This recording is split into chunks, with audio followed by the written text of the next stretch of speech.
Salut tout le monde et bienvenue sur la chaîne. Aujourd'hui, on continue l'incroyable histoire d'Henri et du village de Hautclair. Accrochez-vous, car c'est un tournant majeur. Après avoir conçu son système de chauffage révolutionnaire, Henri a fait quelque chose de totalement nouveau pour lui. Il a demandé de l'aide. Imaginez la scène. Il rassemble tous les villageois sur la place principale. Le cœur battant, il leur explique le problème. La maison de retraite a désespérément besoin d'un nouveau chauffage avant l'hiver. Il a les plans, mais seul, il n'y arrivera jamais. Et là, la magie opère. Ce qui se passe ensuite dépasse toutes ses attentes. Le menuisier du village s'avance et offre tout le bois nécessaire. Le forgeron, lui, propose de fabriquer les tuyaux métalliques. Les maçons, sans même hésiter, offrent leur temps et leur savoir-faire, gratuitement. Les femmes du village organisent une collecte pour acheter les pièces qu'on ne peut pas fabriquer sur place. C'est tout le village, uni comme jamais, qui se met au travail. Henri devient le chef d'orchestre de ce projet incroyable.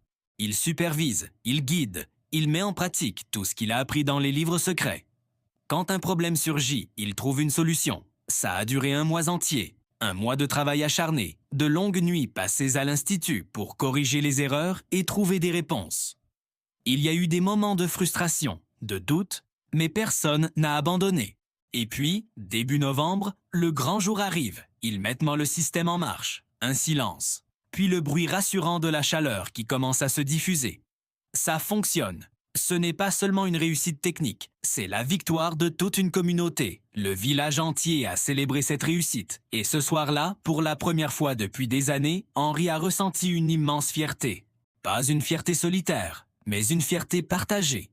Mais l'histoire ne s'arrête pas là. La nouvelle des exploits de Hautclair se répand comme une traînée de poudre.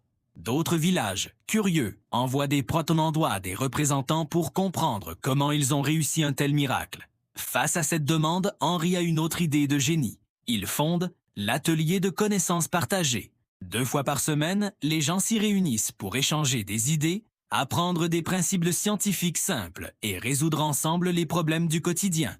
Bien sûr, il ne parle jamais des fantômes ni de la bibliothèque secrète. Son explication est simple et honnête. J'ai tout appris dans de vieux livres trouvés à l'Institut. D'Hautclair. Inspiré par son exemple, d'autres villageois commencent à explorer prudemment le vieil édifice, y trouvant à leur tour des ouvrages utiles.